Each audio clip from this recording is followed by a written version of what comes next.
मैंने जितनी कहानियाँ पढ़ी हैं, किताबें पढ़ी हैं, उपन्यास वगैरह ज़्यादा नहीं पढ़ी हैं। लोक कथाओं से मेरा रिश्ता बना ही नहीं है। हाँ, कभी महाश्वेता देवी की कुछ कहानियाँ पढ़ी हैं, कभी उड़िया भाषा की कुछ कहानियाँ पढ़ी हैं ट्रांसलेटेड, लेकिन लोक कथाएं थोड़ी बहुत ही जान पाई हूँ। इसलिए आज जो मैं कहानी पढ़ रही हूँ, राजा प्रसेनजीत की चतुराई, ये थोड़ी स्पेशल है।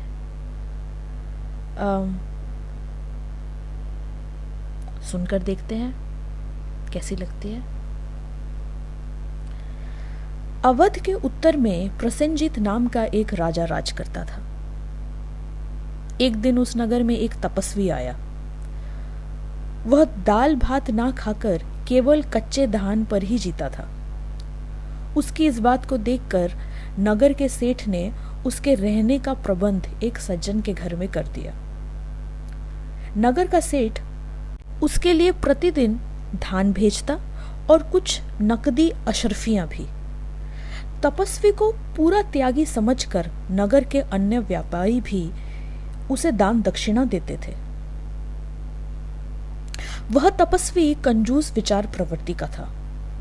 जब उसके पास 1000 दिनार जमा हो गए तो उसने उन्हें मिट्टी के छोटे से कलश में डाला और जंगल की ओर चल दिया।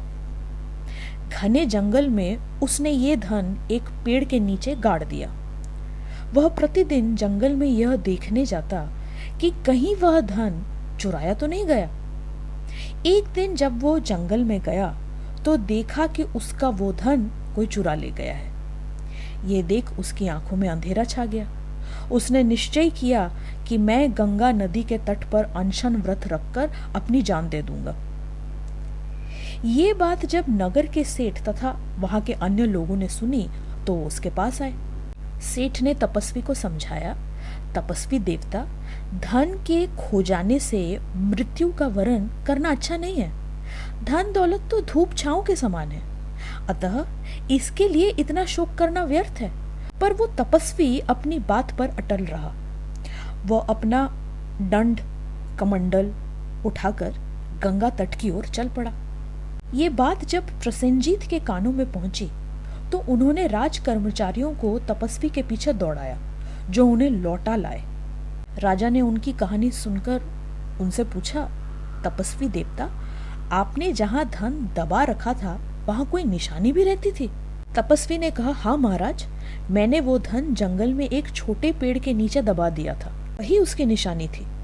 इस पर राजा बोला, आप धीरज रखिए, मैं स्वयं उस धन की खोज करके आपको लौटा दूंगा। आप मरने का अनशन छोड़िए। राजा सीधा अपने शयन कक्ष में जाकर लेट गए और सिर दर्द का बहाना किया। राजा को सिर दर्द होने की सूचना पाकर नगर के वैद्यों का राजमहल में आना शुरू हो गया। वे एक एक करके आते और अपना उपचार करके चले जाते। राजा प्रत्येक वैद्य से एक ही प्रश्न करते, नगर में आजकल किस बीमारी का प्रकोप है? आपने किस बीमारी की कौन सी दवाई दी है? वैद्य भी राजा के प्रश्नों के उत्तर देते और विदा हो जाते। एक वैद्य ने राजा को बताया, मेरा एक रोगी मात्र दत्त का व्यापारी है। 2 दिन से उसका दिमाग ठिकाने नहीं है। मैंने उसे नागवाला नामक बूटी खाने को कहा है। ये सुनकर राजा ने उस व्यापारी को अपने पास बुलवाया।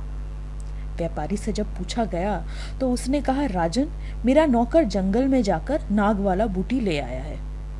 राजा ने उसे आज्ञा दी, जाओ उस नौकर को मेरे सामने लेकर आओ। सरकारी कर्मचारी दौड़ पड़े। राजा ने मात्र दत्त के नौकर से कहा, तुमने मालिक के लिए जंगल से नाग वाला बूटी उखाड़ कर लाते समय जो दिनारों से भरा कलश खोद निकाला है, उसे तुरंत लाओ, नहीं तो अपने पाप का दंड पाने के लिए तैयार हो जाओ। नौकर डर के मारे थर थर कांपने लगा। वह राजा से बोला, हाँ महाराज, मैंने घोर अपराध किया है। ' ' ' ' ' ' ' ' ' ' मेरे मन में बेईमानी घुस आई थी। मैंने उसे छुपा रखा है, मैं अभी दिनारों से भरा कलश को लेकर आता हूँ। ये कहकर वह वहां से भागा भागा अपने घर गया। थोड़ी ही देर में उसने तपस्वी का कलश राजा के सामने रख दिया। उस समय तपस्वी देवता भी वहीं थे। राजा ने तपस्वी को उसका कलश दे दिया। राजा के चतुराई पूर्ण न्याय से सभी नगरवासी प्रसन्न हुए और वे उसकी प्रशंसा करने लगे। कहानी यही समाप्त होती है।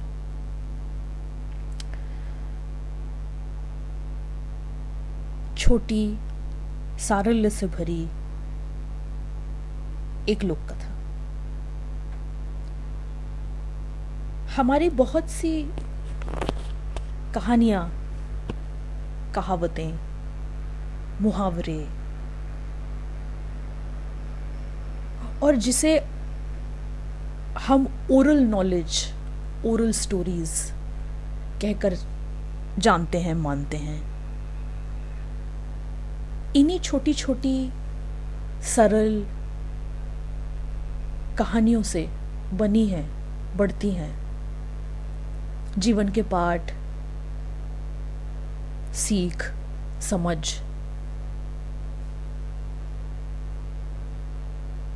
नानी दादियों की कहानियां, ताकि हम बेहतर इंसान बने। हमें समझ में आए कि सही गलत, कर्म धर्म क्या है। धर्म मतलब रिलीजन धर्म नहीं। धर्म मतलब जो धर्म का असली मतलब रहा है, the right thing to do. कितनी प्यारी थी ये कहानी। थोड़ी और ढूंढूंगी, फिर से सुनेंगे, फिर से पढ़ेंगे। अभी चलती हूँ।